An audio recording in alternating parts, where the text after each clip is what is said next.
Estão me ouvindo bem? Não, né? Posso continuar. Não vou começar a palestra ainda, é só com relação a alguns avisos. Eu vou falar aquilo que o meu coração sente nessa casa, agora que eu já me sinto integrado. Antes eu era um mero palestrante, agora já estou um pouquinho mais participante, já comecei a impregnar essas paredes com a minha presença, como todos vocês. Cada vez que vem a casa, deixe uma parcela das emoções, das fibras da alma, e vão sendo impregnadas no espaço físico para que vocês também gradativamente vão crescendo. Como sobrevive uma casa espírita? Do dízimo, né? Vocês pagam dízimo aqui? Eu também não. Mas a gente faz a contribuição. Então a casa vive de doações, a casa vive da caridade que desempenha, e tudo aquilo que vocês trazem para a casa servem também de doação, tanto de roupa quanto de alimentos. Então a asilo, um grupo de jovens lá em Alexandria, necessitados, irmãos nossos, jovens envolvidos na drogadição e que precisam também de assistência, como tem a Casa Canaã, mantida também com contribuições que nós recebemos da casa e que naturalmente sempre vai. São 300 litros de leite por mês. Então, doem tudo o que vocês puderem, como diz o Cristo, quando forem comprar leite em oferta, já deixe uma caixinha dentro do porta-mala, daí vocês não vão esquecer que é doação, ou de roupas, ou qualquer espécime. O que sai do coração é a grandiosidade da alma, e a caridade moral maior que a gente faz, porque tira do que é nosso, não simplesmente recebe e traz, como eu recebi uma sacola, Silvina, entregue lá. O que eu fiz? Fui mero transportador. Não é verdade? Então a gente tem que ter essa consciência. Também a casa tem a livraria, na verdade, tem a biblioteca, vende água, empresta livros, então tudo isso colabora para a manutenção da casa. Como eu também solicito na outra casa, nada impede que você compre copinhos, afinal de contas vocês tomam água, tanto copos d'água quanto copinhos que são servidos com uma própria água, enfim, o que o coração de vocês quiserem doar, tudo é bem-vindo, na é verdade, amado. Sempre feito dentro da real benemerência, mas sem dizer assim, eu não posso fazer mais porque eu estou necessitado. Calma. Não vai passar fome. Você tem a sobrevivência. Então você dá aquilo que realmente está afeito ao seu coração, não é verdade? Toda contribuição é assim. Porque tirar por dizer assim, não é a caridade. Tem que dar de coração. Não é isso, Felipe? Mais alguma coisa? As atividades. E as atividades que são feitas sempre, como vocês conhecem, né? Toda quinta tem palestra, tem passe, e tem o tratamento também, como é feito aos sábados, que vocês têm tratamento ali dentro da saúde, um sábado sim, um sábado não. Mas as quintas-feiras é costumeiro, tem sempre palestra e tratamento de saúde. Então ficam abertas essas atividades. E na terça-feira é a parte mais do evangelho, estudo mediúnico, e muita gente vem já começando a querer ingressar na doutrina espírita, já como estudiosos. Então também são os chamados grupo dos estudantes, que são conduzidos assim por uma hora e pouco à noite, na terça-feira, aqueles que estão principiando, que querem conhecer, que querem se desenvolver, que querem contribuir com a sua mediunidade, como todos nós somos médiuns, né? Então contribuir também pelo conhecimento, pelo estudo, pela aprendizagem prática, e depois amanhã serão palestrantes, amanhã serão médiuns lá dentro, aplicando passe, que nada é complicado. O que precisa para aplicar um passe? Nem eu sei responder, mas a resposta mais simples é ter um coração cheio de amor e estender as mãos sobre o irmão. Concorda? O que é o passe? Senão o seu amor anímico, né, físico, pelas suas mãos, que são emprestadas, e a grandiosidade da espiritualidade que Deus nos concede, né? A gente também recebe o irmão com a mesma afetividade com que Deus, com que Jesus, com que a espiritualidade maior acolhe a todos nós. Então você dá um passo em casa, quando você põe a mão sobre alguém que está enfermo, filho, esposa, marido, vovó, qualquer pessoa que você impõe as mãos, você está fazendo esse passe, essa transmissão. Por isso que médium é intermediário entre o canal maior, a divindade maior e o irmão necessitado. Falando nisso, sejam todos bem-vindos. Eu já estou, assim, emocionadíssimo. Já estou pronto. Então o Cristo começa a trinar. Nossa, o meu coração dá vontade de chorar, dá vontade de pensar, dá vontade de abraçar cada um. Vou pedir a Jesus que os abrace. A minha tela mental está irradiando emanações de todo o bem. Então, com a oração do Pai Nosso, nós vamos nos preparar para os trabalhos dessa tarde, amados irmãos.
É bem verdade, né? A gente não precisa dele agora. A nossa comunicação agora é com Deus, com Jesus, com a espiritualidade que está dentro de nós, com Jesus interno. Afinal de contas, o celular é maravilhoso. Depois ele deixa lá a mensagem.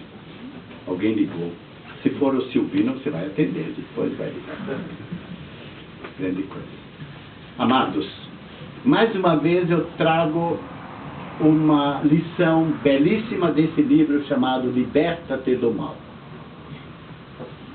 Quando eu li a primeira vez num consultório, eu sempre leio nos consultórios acompanhando, o tema chamava-se Precauções. Nossa, eu falei, jamais vou falar sobre isso. Mas bastou ler o primeiro parágrafo para dizer, é aqui.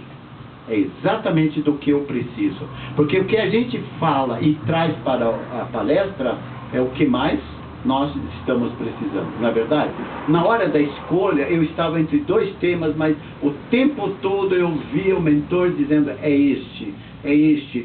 E quando comecei a estudar, nada mais eu atrelei precauções com o vigiai e o orai. Tem tudo. E falando de vigiai e do orai, todos nós apreciamos o Evangelho, adoramos o Evangelho, sabemos e estudamos o Evangelho. Mas, amados, vamos ir adiante do que esse estudar. Inculcar na mente o conhecimento, isso é fantástico. É próprio da natureza humana o nosso progresso intelectual. E por ansiarmos por aprender, é que nós estudamos a fundo o Evangelho. Mas, saindo do estudo, nós vamos nos perguntar: para quê? Para que saber tanto do Evangelho se eu nada faço? Se eu nada cumpro? Tiro-o da mente, da cabeça, como se diz, e coloco nas fibras do meu coração, e as palavras de Jesus passam a ser carregadas de sentimentos tão ternos, tão caros, que eles tocam a nossa alma. E uma belíssima passagem de São Mateus, evangelista, aliás, ele aparece muitas vezes no Evangelho segundo o Espiritismo, não é verdade?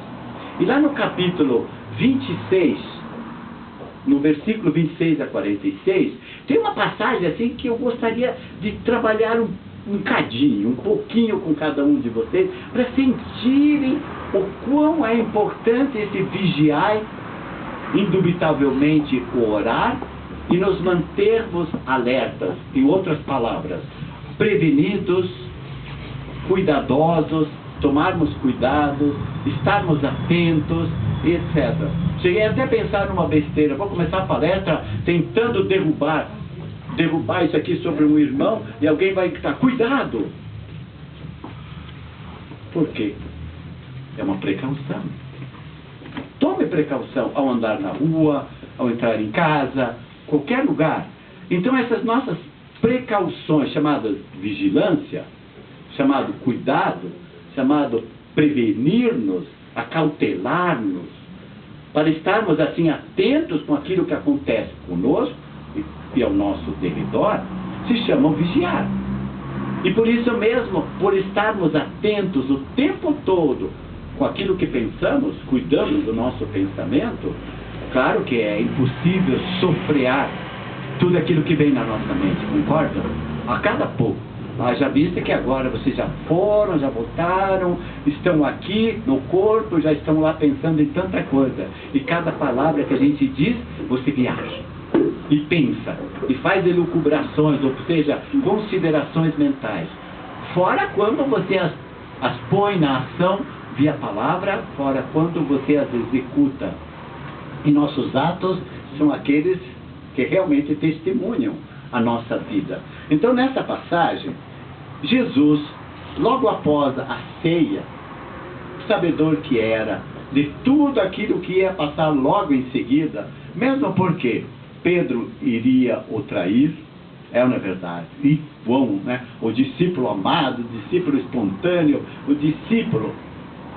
Um dia ele escolheu 3, convidou 3. Pedro, Tiago e João. Como se nós escolhêssemos 3 dentre vocês. Mas escolheríamos pela afetividade? Pelo relacionamento mais estreito, da amizade, da simpatia? Ou, quiçá, escolheríamos pelas necessidades que vemos principalmente e urgente de serem os escolhidos para que eles sejam advertidos? Não é essa passagem? E Pedro estava no meio com o discípulo amado do mestre João, aquele que colocou a cabeça no coração de Jesus, sentiu as sístolas, as diástolas, as batidas do coração. E mais Tiago, que eu também vou falar depois até de uma passagem da epístola dele. E por que foram selecionados? Quando ele os convidou e foi ao monte Getsêmani, né, para um jardim, que era um horto florestal, como se nós pudéssemos dizer, e disse a eles assim, porque era noite: assentai-vos, sentem-se aqui, enquanto eu vou ali orar. Vou dizer, vou me afastar um bocadinho. E acrescentou: a minha alma está profundamente triste até a morte. Por que profundamente triste? Porque ele sabia tudo o que aconteceria logo em seguida. É como se nos advertisse que diante de profunda tristeza, e eu leio a alma de muitos de vocês agora, que há uma profunda tristeza no íntimo, que alguns chamam de depressão. Amados, vão com Jesus.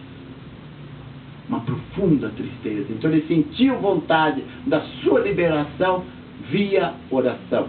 E acrescentou: ficai aqui, a segunda vez, ficai aqui e vigiai comigo. Observem bem, primeiro momento, selecionados, escolhidíssimos pelo Mestre, como se nós estivéssemos o tempo todo concitados, chamados: venham comigo, vamos ao monte, vamos orar, fiquem vigilantes, precavenham-se, ou em outras palavras, usem a precaução. Estejam de sobreaviso, estejam alerta. Exatamente isso. E Pedro estava lá.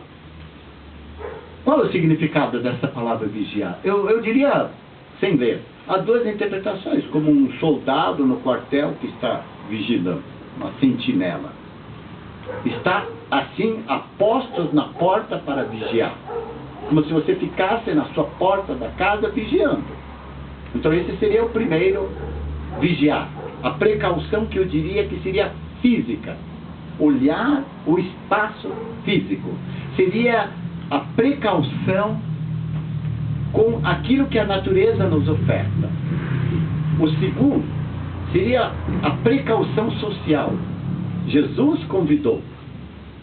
Então estava com mais apóstolos. Ele poderia ter ido sozinho.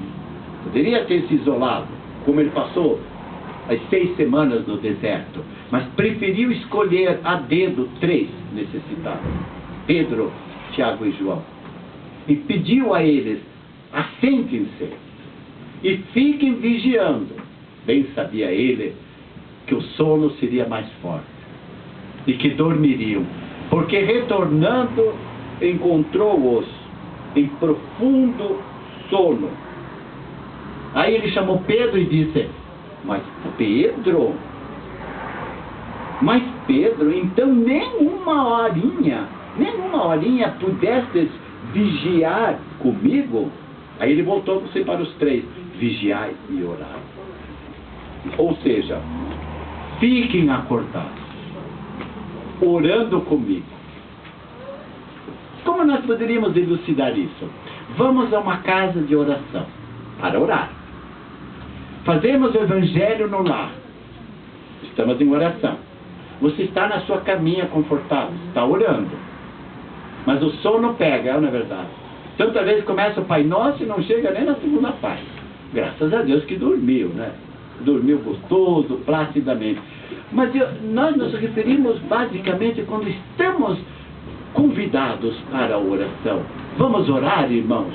Então deixe lá fora, apague, desligue o celular, desligue-se das preocupações momentâneas, porque elas, se colocadas na caixinha de Pandora, elas ficarão lá guardadinhas, até o momento que você vai destampar a caixinha e elas ressurgem, como todos os nossos problemas que os guardamos momentaneamente, preocupações em casa, preocupações com saúde, preocupações financeiras, problemas pessoais, problemas financeiros, enfim, de todo tipo, mas que neste momento nós os deixamos como Mestre Jesus. Vamos vigiar, vamos estar em sintonia, em comunhão e em prece com Deus. Isso é tão grande, esse vigiar, que ao cantarmos o Pai Nosso, sentindo, coisa assim: e não nos deixeis cair em tentação. Aliás, esta oração é belíssima, né?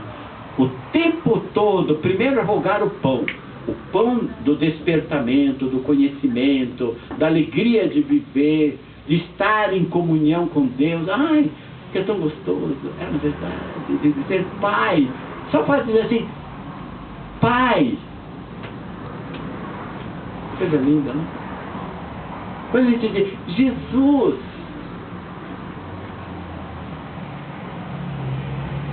ver Jesus iluminado, ver Jesus em posição de concentração, de recolhimento.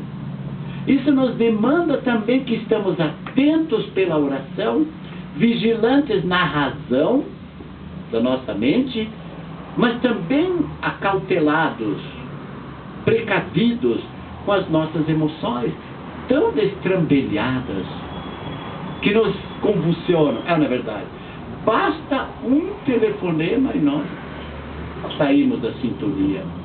Basta um olhar, basta uma palavra, basta acontecer algo no trânsito, basta acontecer em tudo. Por isso eu disse que o precaver-se, tomar essas precauções, andarmos em vigilância, seria nessa tríade mesmo. Eu até escrevi aqui, nas precauções físicas, que são aquelas que estão ao nosso derredor. Vou subir numa escada, tome cuidado. Vou limpar ao telhado, toma cuidado. Vou fazer algo, tome cuidado. Vou mexer no fogão, tome cuidado. São todas coisas físicas. O trânsito, aquele cuidado, dirigir atento, tomar cuidado com os outros. Enfim, estar alerta sempre. A segunda seriam essas precauções sociais, que nos jungem, nos pressionam, querem que nós sigamos os ditames.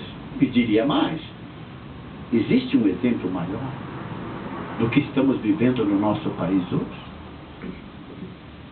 O que nos pede senão precaução, que são sociais. Precaução para não falar mais, não prolongar mais, não disseminar ódios, nem malquerenças. Não adianta. E vez por outra dizer assim, basta. Eu já vi e ouvi o suficiente no televisor. Agora não precisa mais. Aí vou buscar, vou ler, vou me informar, se é que você queira. Mas não ficar alimentando o tempo todo. Então, precauções ditas sociais.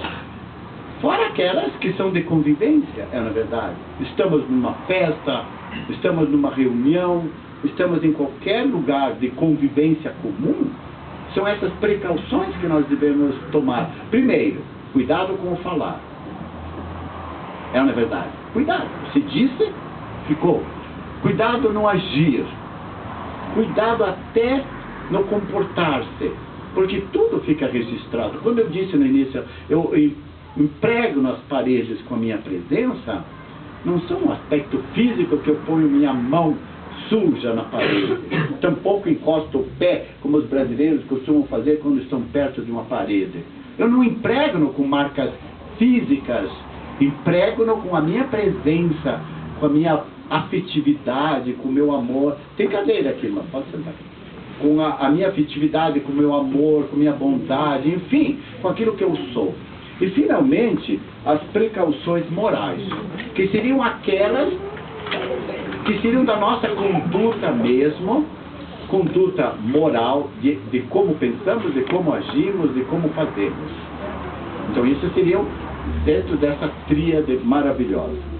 Eu quero complementar a passagem do Evangelho com uma belíssima reflexão que a autora desse texto, isso aqui encontrei no Google, quando diz que a interpretação evangélica do termo vigiar também diz respeito à necessidade de tomarmos as devidas precauções. Então ela atrelou, como tudo, com a palavra vigiar, precaução. Vigiar com vigilância. E ela acrescenta, sustentando assim o indispensável equilíbrio e lucidez. Queridos, vocês já pediram a Deus alguma vez na vida, Pai, por favor, faça com que eu viva bastante segundo a sua vontade, mas que eu tenha a cabeça boa, como diz no interior, que eu não fique doidinho e que eu não tenha mal de Alzheimer, que eu não tenha demência senil, mas que Deus me dê o equilíbrio entre tudo aquilo que eu sou. Por exemplo, um equilíbrio, conseguir ficar ereto, conseguir fazer uma palestra de 1 hora sem se coçar, sem ficar curvado, sem precisar sentar porque está cansado. Mas eu trabalhei o dia todo. Mas tudo bem, agora eu estou bem. Então isso seria o equilíbrio físico, que é sempre naquela junção dos 3 QIs. Vocês já conhecem isso. Quais sejam? QI, inteligência, que é a nossa razão. Segundo, o que é a nossa emoção. E o terceiro, o quiespe, que é a nossa espiritualidade. A comparação maior, abram os olhos um pouquinho porque eu quero fazer um gesto. Abram os olhos. Quando você abre os braços e você vai passar de uma montanha para outra em cima de um cabo de aço, como é que você andaria? E como é que costumeiramente você vê aqueles que andam assim de braços cruzados? Não, vocês me disseram. Estão de o quê? De braços bem abertos. Até pegam um apoio de uma vara, etc. O olhar está onde? Para o precipício? Não, vocês me disseram. O olhar está onde? Para a frente, para o alto. E a mente está onde? Focada na dificuldade? Não. Ele se foca lá na espiritualidade, inteligência espiritual, que não é religião. Tem até um livro de uma autora inglesa chamada Inteligência Espiritual. Fantástico. Para mostrar que não está ligado com religião nenhuma. Está ligado com a nossa ascendência. Ou seja, nós estamos para cima, posição ereta. Abrimos nossos braços na nossa convivência com os nossos irmãos. Então eu me aproximo no meio de vocês, eu não posso bater, não posso agredir, não posso maldizer. Concordam? A espiritualidade, o social e tem também o pavilhão das minhas grandes emoções, chamado medo, ansiedade, temores, angústia. Será que eu vou conseguir chegar do outro lado? Ele não pensa, será? Eu vou chegar.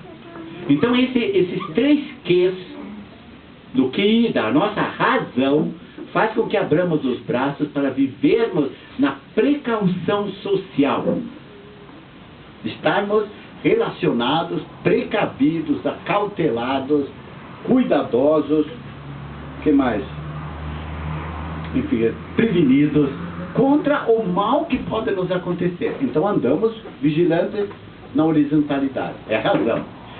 Trabalhamos com as nossas emoções o tempo todo. As nossas emoções. Tem um livro chamado Inteligência Emocional. Daniel Goleman. Vocês conhecem. E finalmente, nessa junção dos três Qs, do QI, do QE e do QESP, acrescentaríamos um quarto Q, que é o QS, o social. Mas que está junto nessa inter-relação, dessa tríade tão perfeita e tão clara e tão bela, para nos dizer, estamos em comunhão, vivemos bem, somos felizes, porque nós nos prevenimos.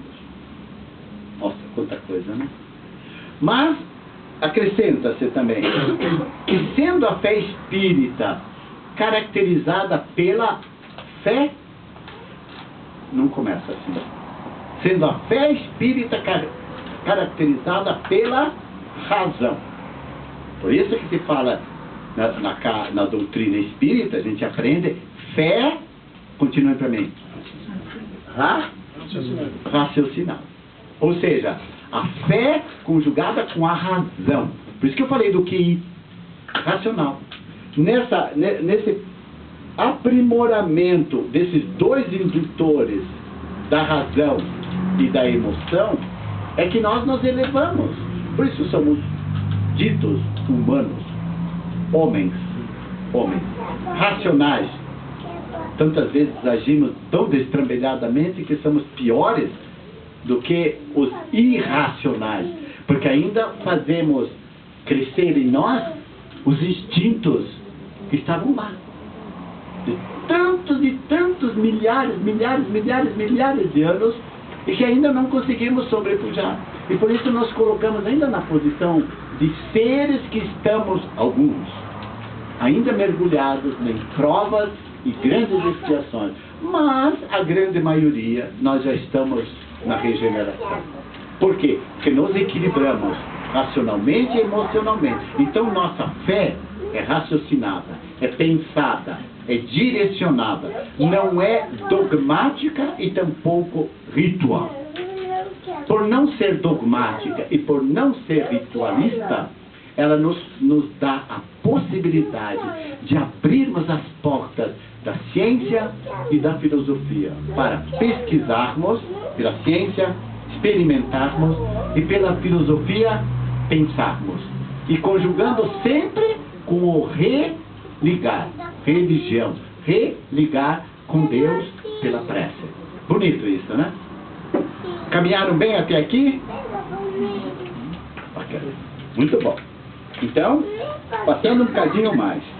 Miramês é um espírito fantástico. Alguns já leram alguns livros de João Nunes Maia. Eu sempre recomendo 3. Horizontes da Mente, Horizontes da Fala, Horizontes da Vida. São maravilhosos, de Miramês, que é o Espírito, e João Nunes Maia, mineiro, da editora Fonte Viva. Maravilhoso. E Miramês nos diz, com relação à vigilância, o seguinte, um alerta. Vigiar constitui a primeira defesa da alma na batalha consigo mesmo. É sempre. É uma batalha, é uma injunção constante que nós estamos vivendo. É a nossa batalha íntima. Por isso é que se fala vigiar a si mesmo, vigiar os pensamentos, vigiar a alma. E aí Jesus, vamos falar do Evangelho, trazendo-o para o coração, bem-aventurados, os puros de coração, porque verão a Deus. Porque Deus está em nós. Então esse é o vigiar dessas nascentes que estão em nós. Ele continua. Policiar. Por isso que ele fala da sentinela, né? Vigiar. Policiar suas mais caras experiências contra as investidas do mal que deturpa, da ignorância que desestimula e da sombra que entristece. Coisa fantástica. Vai fazer uma palestra aqui em cima. As investidas do mal que prejudica, que deturpa.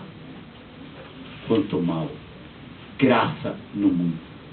E a pergunta que sempre se faz, mas por que há tanto mal no mundo hoje? Eu aprendi. Consoante Emmanuel, pela belíssima frase via Chico Xavier, quando diz assim, quando o bem dorme, o mal desperta. Então, se o bem está vicejando, está desperto, o mal também aparece. Concordam? Porque o bem é a luz.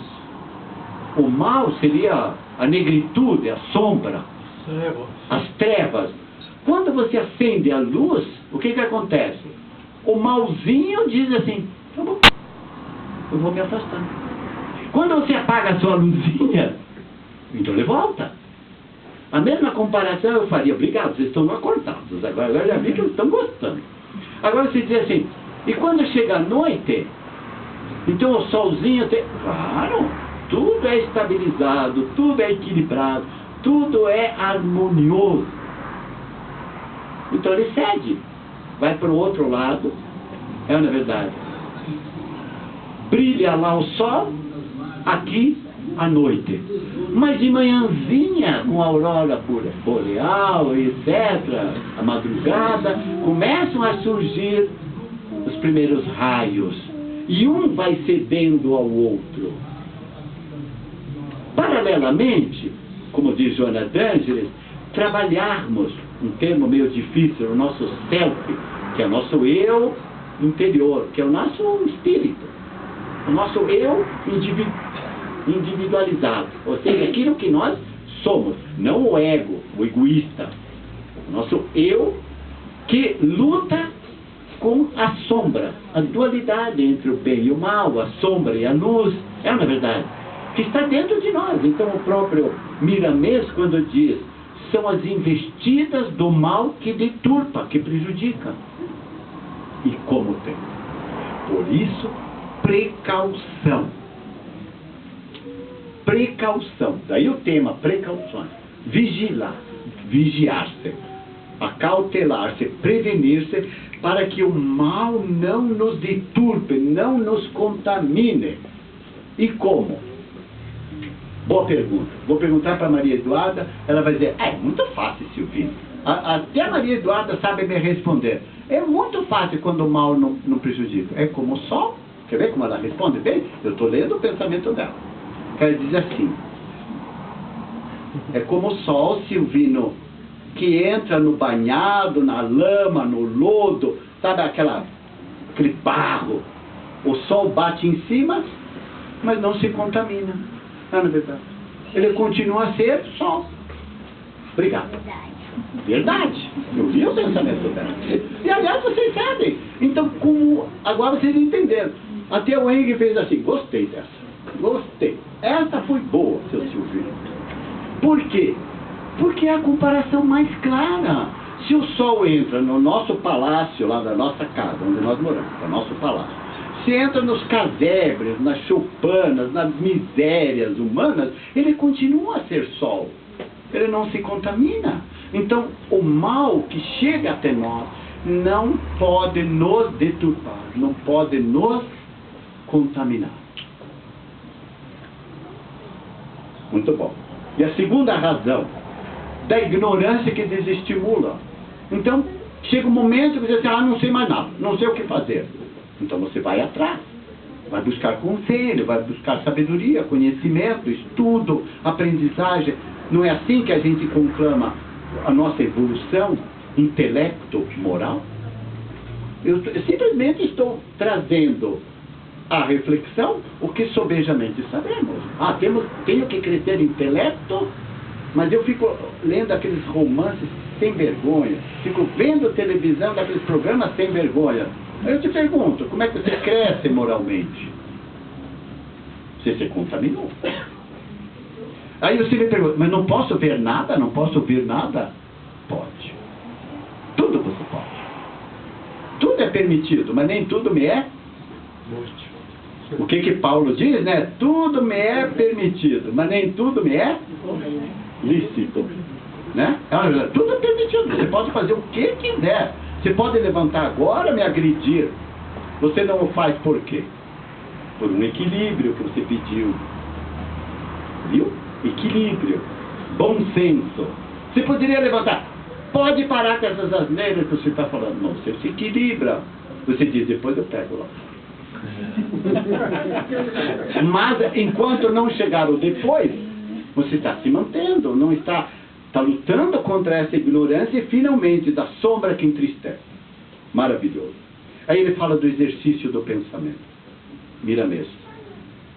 É uma lavoura de conhecimentos inesgotáveis. Por quê? Porque a nossa usina mental, nosso laboratório mental, é onde você planta e sementa e planta essa boa semente do conhecimento, da vida saudável, da vida edificada e etc. Vamos adiante. Vamos adiante. André Luiz diz assim, cada qual de nós vive e respira nos reflexos mentais de si mesmo, angariando as influências felizes ou infelizes que nos mantêm na situação que buscamos. Então não adianta culpar. O precaver-se é conosco, é olharmos-nos, tomarmos cuidado. O dia que eu vi o seu Elias pulando o muro, eu fiquei em oração naquela porta. Anjo guardião, mentor de luz, meu pai, proteja esse menino. Bem que eu podia correr lá e me pôr embaixo, assim, se ele caísse, ele ia cair em cima de mim. Mas o cavalinho aqui é meio fraquinho, então eu preferi orar. Isso eu não esqueço. E ele está rindo. Com relação à sintonia, à vigilância, tem um pensamento aqui maravilhoso, maravilhoso. Também tirado lá do Evangelho, né, calcado no próprio Evangelho, que fala assim, com teus pensamentos atrais, você atrai, com teus pensamentos você atrai, você absorve, você impulsiona, ou você expulsa, rechaça. Observe esses 4 verbos com o seu pensamento. Vou traduzir, você atrai. Eu sou muito esperto. Vocês viram que minha careca é chapada aqui? É que batiam em mim quando era criança. Vai ser um bom menino. E de tanto baterem, eu falei, serei. Ou seja, você acredita, você atrai aquilo que você pensa. Eu vou pensar, eu vou me sair bem, eu vou conseguir. Eu não coloco palavras negativas na minha vida. Vamos fazer uma pesquisa de doutorado, todos nós. Vamos fazer uma pesquisa juntos. Tomarmos do Evangelho e encontrarmos quantas referências há de Jesus, começando pelo não. Poucas, né? Poucas. São sempre mais positividade. Levante-se. Tome de sua cruz. Aí ele acrescentou não tornes a pecar. Não é exatamente isso? Porque uma conjunção do levante-se, não tornes. Ele quis dizer, não repita. Mas na positividade dele, ele sabia das nossas inconstâncias, dos nossos erros, das nossas fragilidades. Que seria a segunda coisa, que absorvemos. Então nós atraímos e absorvemos. Então aquilo que você pensa e você pausou por uma fração de milésimo de segundo, aquilo passou a ser seu. Você absorveu. Preciso explicar mais ou ficou bem claro? Por exemplo, passou um pensamento e você fez uma pausadinha, passou a ser seu. Você absorveu. Aí você tem que neutralizá-lo com uma ação contrária, uma ação do bem. É o degrau que você resvalou e que você torna a subir mais firme, mais experienciado, mais consciente, mais precavido. É na verdade. Se o dia está chuvoso, a rua está escorregadia, há uma lona jogada no chão e ainda jogaram água com sabão. Aí você sai andando assim, você sabe que o que vai acontecer. Vê uma casca de banana jogada no chão. Você contorna a casca ou você se precavém pensando no outro? Vou recolher e vou jogar fora. Você ainda ri quando você vê alguém tropeçar, escorregar uma casca de banana e cair, se esborrachar no chão? Ou você agora se entristece e sai em socorro?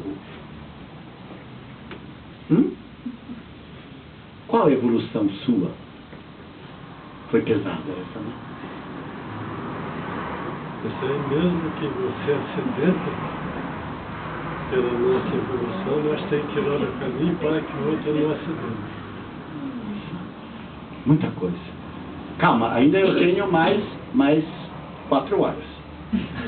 Aí ele diz assim, você absorve, você impulsiona, o pensamento te leva para frente, ou você põe as mãos e diz assim, chega de sofrer, chega de pensar coisa errada, já pensei demais, já alimentei demais, já aprendi hoje sobre a precaução que eu tenho que andar vigilante e orando para me manter sintonizado com Deus. Então agora, eu não quero mais tristeza, eu não quero mais coisa ruim na minha vida. Aí você diz assim, mas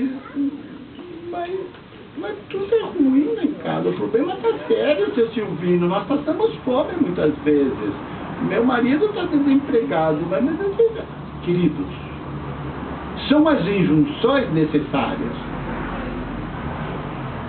Como é que você entende provas e expiações? Possibilidades. Como é que você entende erros como grandes possibilidades? É uma verdade. Errei, aprendi. Bati a cabeça na parede, opa, dói. Pus inadvertidamente, porque não me precavi, a mão no cabo da panela, estava muito quente. E eu sofri com as bolhas. Passei o braço por cima da chaleira fumegante. Aquele vapor marcou meu braço. Sofro a dor. Tudo tem uma causa, alimentada pela nossa ação. Meu Pai. Bom, terminei a primeira parte. Agora tem mais 2 horas em cima desse folheto. Até a Eduarda está dando risada. Agora, Eduarda, eu vou falar também um pouquinho do Miramês, de um livro chamado Filosofia Espírita, é volume 17. devemos tomar precauções. Ele começa assim. Devemos tomar precauções. Estudei bonitinho ontem. Em tudo na vida para evitarmos o pior que possa nos acontecer. Claro, precaução. A prevenção é sugerida pelos espíritos amigos para que possamos nos livrar do determinismo. Determinismo seria aquela fatalidade. Você acredita em fatalidade? Ou você já evoluiu e diz assim, estou predestinado a, mas com a minha conduta moral, com a minha elevação espiritual, eu delineei. Eu tive a sorte de ter um câncer na próstata, mas tive a sorte maior de ter um médico que tinha sido meu aluno, que eu tratei bem, que ele me ama, e vai dizer, vamos tirar de uma vez tudo isso aí. Não precisei de químio, nem de rádio, de problema algum. Houve consequências? Houve. Mas eu estou bem, eu estou vivo. Diminuí tudo aquilo que poderia sobrevir àquela maldade. Quando o câncer surgiu em mim, na fase mais crítica da vida, um filho que começou a ficar doente, com tumor no cérebro. Então tudo nos convulsiona, é a verdade. E você faz surgir por um determinismo que você acredita, meu filho está à beira da morte, está na UTI e não vai sair de lá. Aí você acha que é o determinismo? Não. São as injunções, as consequências. Nós já sabemos bem disso. Que ele havia de passar, que eu tinha que passar, que a nossa família tinha que passar. E alguém colocou a mão no meu braço e disse assim, meu querido amigo, o que Deus põe na porta da casa de vocês é de vocês. Mas Deus também dá forças, sabedoria e inteligência para vocês superarem. Isso se chama precaução moral. Advertência. Vigiar para não sucumbirmos ao peso maior. Pulando um cadinho. Em qualquer estado, diz Miramês, tanto encarnado quanto desencarnado, ou em qualquer situação, devemos vigiar e orar. Foi assim. Qualquer estado, encarnado ou desencarnado. Pensa que depois do outro lado tudo é bem-querença? É bem-querença quando aqui você vive na bem-querença, vive na paz. A pergunta sempre é assim, e se eu desencarnar aqui 5 minutos? O que eu levarei? Eu coloquei em primeira pessoa para você pensar. O que você levará para outra margem do rio? Aquilo que você levou. Você vai levar para ser construído de bem e de mal. E aquilo que você é nesse estado. Se você tiver construído mais bem, você vai encontrar luz. Se mais mal, você vai encontrar trevas. Há mais de 3.000 anos. Isso não é de Jesus. Isso é da lei da causa e efeito. E Tiago, lembra-se que eu falei do Tiago? Um dos 3? Na epístola dele, no capítulo 1, no versículo 4, ele diz assim, orai. Ele começa assim, orai, para que a perseverança tenha ação completa. A perseverança tenha ação completa. Para que sejais perfeitos e íntegros e em nada deficientes. Que coisa fantástica! Para que a perseverança seja completa. E perseverança é até o último instante. Perseverai. E a gente pede a Deus, não que afaste os problemas, mas que me dê perseverança, que me dê força, que me dê coragem. Para que sejais perfeitos. Não é o que Jesus disse? Sede perfeitos. E ele colocou o limite? Não. Ele colocou sede perfeitos como nosso Pai. O Pai é perfeito. É como caminhar em busca do horizonte, que você nunca alcança. Quanto mais você caminha, parece-nos que ele se distancia, exatamente para nos dizer, continue a caminhar. Sede perfeitos e íntegros. Queridos, íntegro talvez seja hoje a palavra mais necessária no momento. Éticos, íntegros. Aí me dá uma tristeza na alma. Mas eu ao mesmo tempo penso, eu estou no caminho do bem. eu não vou me contaminar. Vou orar pelos governantes, pela nossa nação, vou envolver tudo isso no bem, na luz. O grupo aqui do NAI, que manda mensagens belíssimas, a Suzy escreveu hoje uma belíssima mensagem de Kardec, quando ela disse: às vezes é necessário que o mal chegue ao excesso. Não é o que está acontecendo? Às vezes é necessário que o mal chegue ao excesso. A corrupção já chegou ao excesso. A falta de ética, de moral, chegou ao excesso.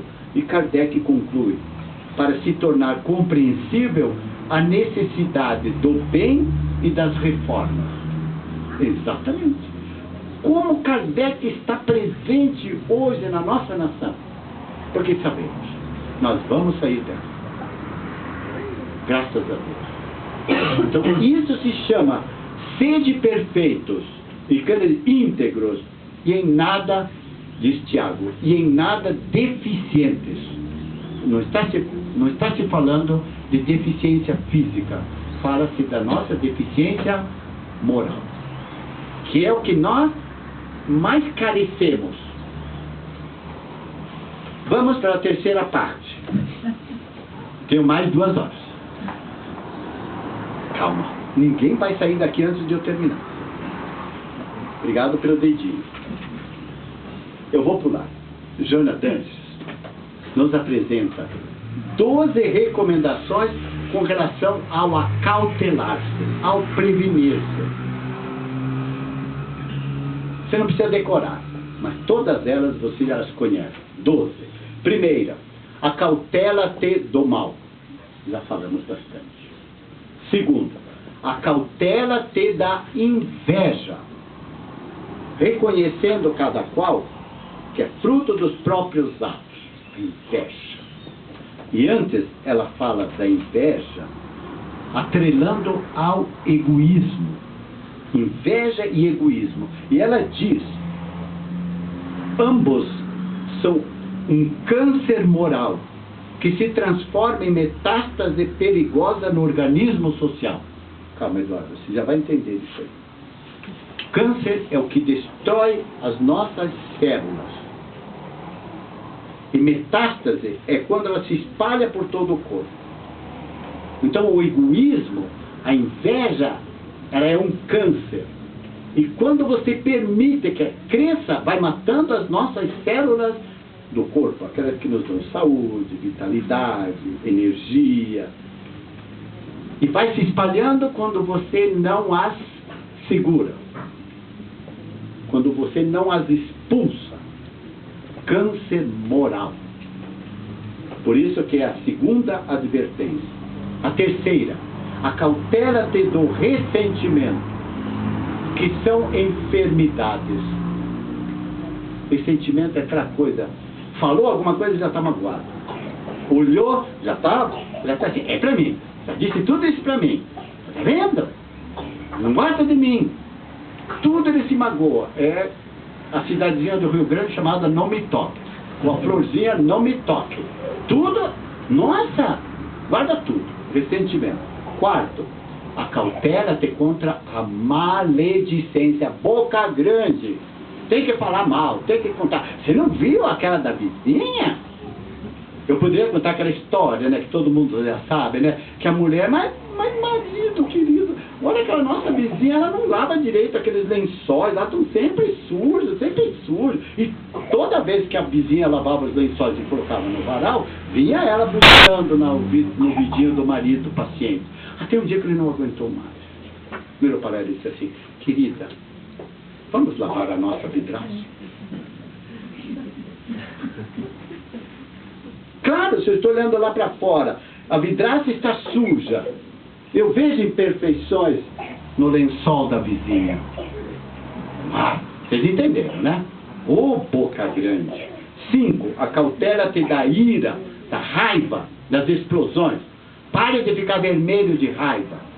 Pode ficar vermelho, assim, da energia, da força, da vitalidade. 6. Acautela-te do ciúme. Ainda bem que aqui ninguém é ciúme. Ótimo.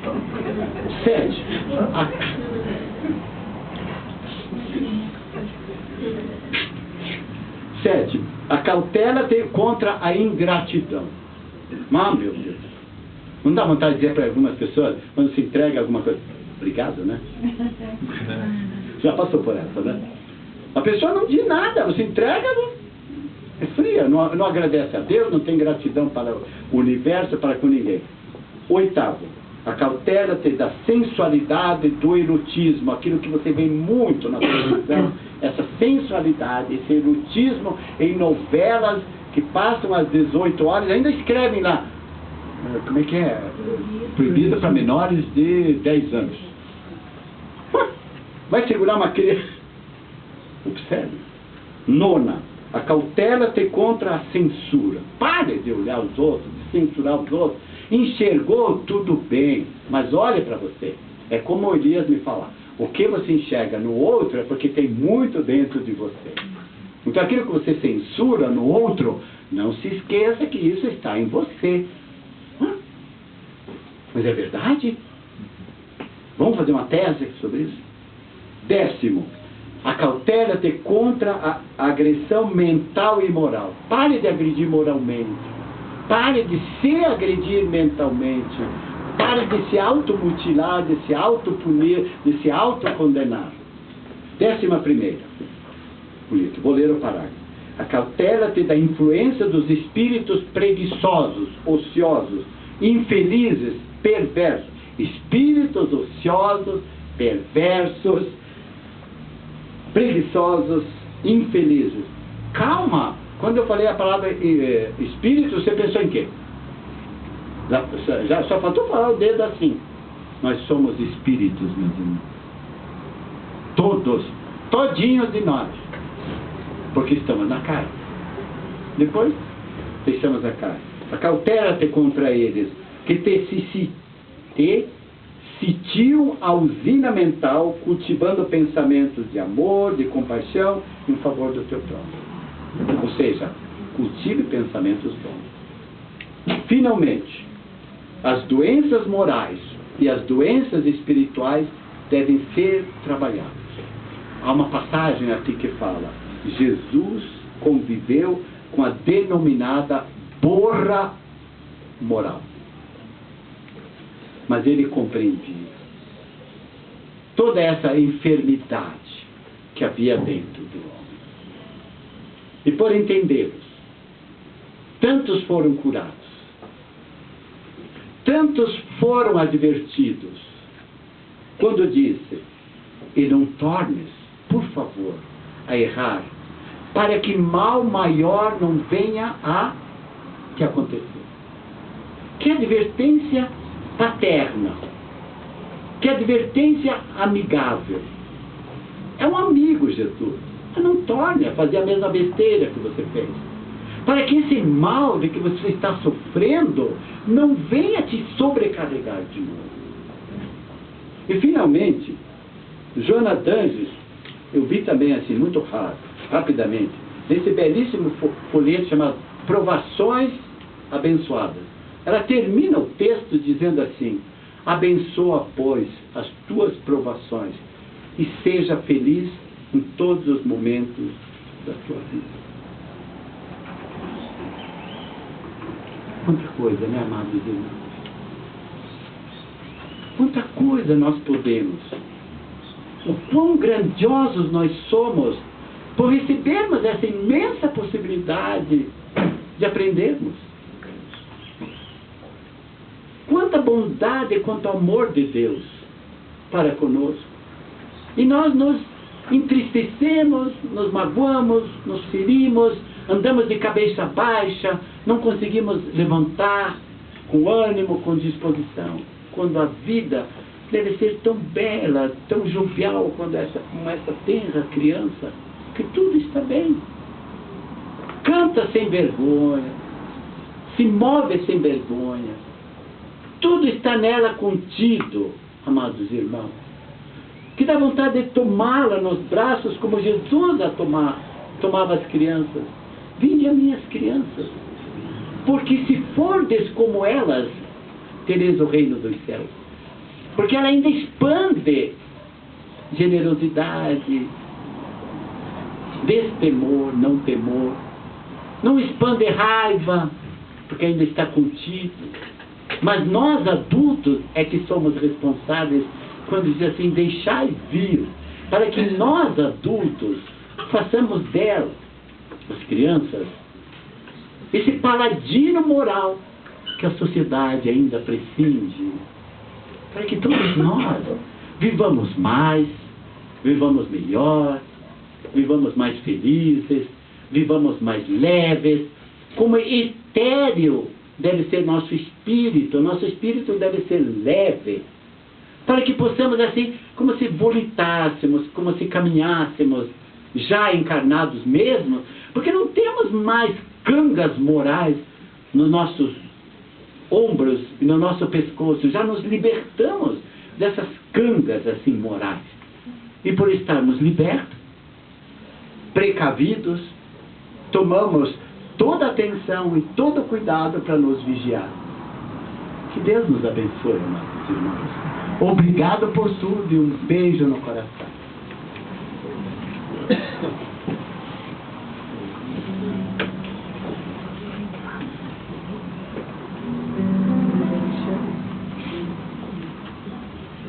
Nós vamos fazer o Pai Nosso novamente, né? Depois vocês serão chamados no espaço.